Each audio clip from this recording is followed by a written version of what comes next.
Hey, check out y'all. This is 80 Hat in Cowboy World. Caught with another fantastic cowboy. For those that don't know, you are Keith Fontenot Mr. Fano. Where you from? from Baton Rouge, Louisiana. Oh, this is your hometown. Hometown, not far, Well, 2 hours away. not too far. Not too Yeah, far. down the bayou. Yeah. So what got you involved with rodeo?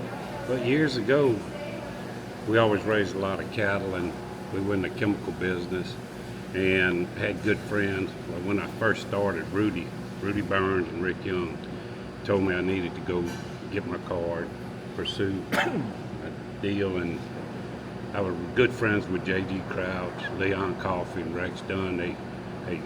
They helped me in the rodeo, the bullfighting business. And I went Tommy Steiner, Bobby Steiner, Ernest Johnson, you can name Jim Shoulders. A lot of them signed for me to get my card, along with Mike Wait, Survey. wait a minute. Those type of guys aside from your card, they saw something in you. Yeah, I used to stay at Steiner's and we'd practice with Leon Coffey and JG. We do a lot. We worked a lot of rodeos with Steiner, and then when he sold to Harper and Morgan, we do a lot of bullfights. Okay. We did a lot of bullfights, but they were the ones who pushed me to get my card. Okay, you said Steiner, Tommy Steiner like used to own like Rocky Steiner. Rocker Steiner. Okay, Rocker Steiner's daddy, Sid Steiner, Okay. that won the world in the bulldog. Yes. Sid's daddy's Bobby Steiner, who won the world in the bull riding. Okay. And his daddy was Tommy Steiner, who put on rodeos, had a rodeo company, Steiner's Okay. Rodeo Company. Okay. Yeah. That's some history. Oh yeah, a lot of history. And Berners Jeez. Johnson helped me a lot. Berners helped me a lot. And Jim Shoulders and Rob Smith's a good friend of mine. And Jim Anson, we're all of us like a brotherhood, you Right. know, and we all stuck together, but they kept pushing you. If you thought you knew enough, you never knew enough. Okay. You always got pushed by Rob. If he saw something in you, Miles Hare or JG, Leon, they'd get on you. Man, those names, Yeah. like to be in that, yeah, you was flying, you was riding with yeah. with the top. Yeah, they really pushed me. And I worked a lot of rodeos in the southeastern circuit. I worked a lot of circuit finals. And Rudy we got a lot of cattle. Rudy doesn't live but maybe 3 miles from me. Okay. And I traveled a lot with Rudy when I was young. He taught me the ropes, and then I'd go out west, and you know, Austin and stuff, hang with Leon, JG, Scotty. They'd take me in like Like a a brother. kid, yeah. So were you under them, or you were? Yeah, I was few- under them. Few years under them. Mhm. Okay. And they helped me a bunch. But all those guys I named, and Mike Survey, they back then you had to get people to sign for you to get a card. Right. And a lot of people down here doesn't know about all that, you know. And, Yeah. And You had to put in. You had to put in the work. Yeah. You had It to wasn't. put It wasn't in something front that of you- those guys Right. who were good. Right. And they critique you. So Right. and they all signed for my card, so which made it took a lot of weight off my shoulders. Then I could kind of go. Okay. And So what was some of the heights of your career for as being in the PRCA? oh shoot, I guess working all the circuit finals, working the bullfights, Okay. and I guess just being with those guys at the big rodeos, that was kind of like What are some of the biggest ones that you could say that you actually followed? Kansas City, Okay. Dodge City, and a lot in Miami. Okay. Miami and then all of Kissimmee, Okeechobee, big rodeos in the spring. I worked Baton Rouge, Jackson, Lafayette, all during the spring, all the big indoor rodeos I worked. And then I'd go off to some of these pre-bull fights and work those.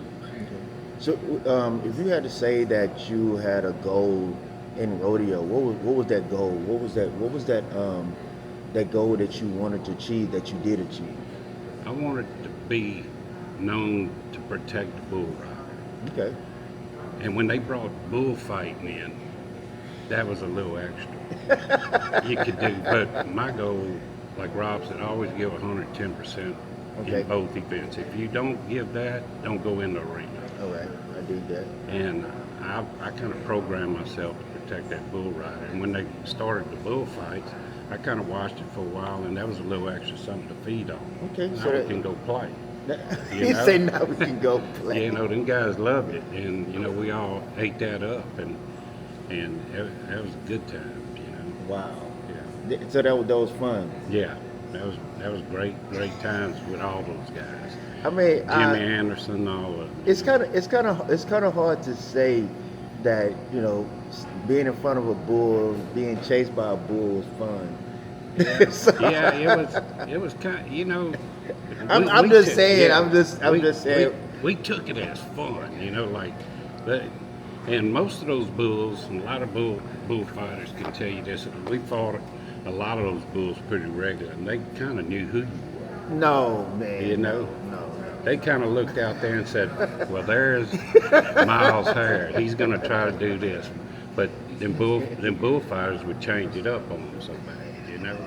He said they kind of when they saw you, they used kind of, oh, that's my partner. Let me Yeah, go, let me go. look out there. There's Rob. There's Keith. Let me see what he's gonna do today. Now, people don't believe that. Don't Yeah. believe- You know. Man, when it came down to like doing like Houston or the NFR, was that one of your goals as well? Yeah, try to get there. Yeah, man, injuries, you know, had a lot to do with it. You know, kind of stops you in your track, but that was the goal, just to get there, you know, all year long, and to fight to it. And I worked a lot of big circuit finals. That was pretty good too. Well, all the rodeos good. Anywhere you work, to me, was great. If you had to say something to a young bullfighter that wants to achieve some of the heights that you achieved, that God allowed you You're right. to have, what would be some of the, what would be your words of advice? My words of advice would, if you got the talent, go to Rob Smith's or Miles Harris bullfighting school. Okay. They will teach you the absolute right way to do it. You would feed off of that. You will gain so much acknowledgement of how to fight bull the right way. Now you freestyle, things change, but they will teach you the basics. And when you go to one of their schools, be ready to bear down and fight bulls, because they teach you all the basics. They're going to be right there with you. They're going to show you the mistakes, but please go to their schools. Okay. Or go to, you know, any other guy who's been up there to their schools too. The more schools you can go to, the better accomplished you can come. So what does it mean for you to come to James Pierce 8 Seconds of Glory? Like being here, how did that make you feel? But James kind of grew up behind us a little bit and with us, you know, and he fought bulls great, James. And I've just come to support him in anything he does. Right. Hometown and what he's done with this home rodeo and everybody, it's amazing. Nothing's ever been done like that down here. For real? Really, really. Wow. And now they got the Hondo coming to New Orleans. Okay. You know that, but James's deal down here, nobody in the country has ever been down here to do what he has done. Wow. Okay. Well, you heard it first right here, man, from a Yeah. legend. When it comes down to fighting bulls and just being in rodeo, period, God has allowed you to do some amazing work. Amazing work. And I'm just happy to be able to sit down here and talk to you about it. Yeah. For those that don't know who you are, Keith Fontenot, all right, and you're from, Baton Rouge, Louisiana. check out Try This Lady Hat in Cabo. Yeah.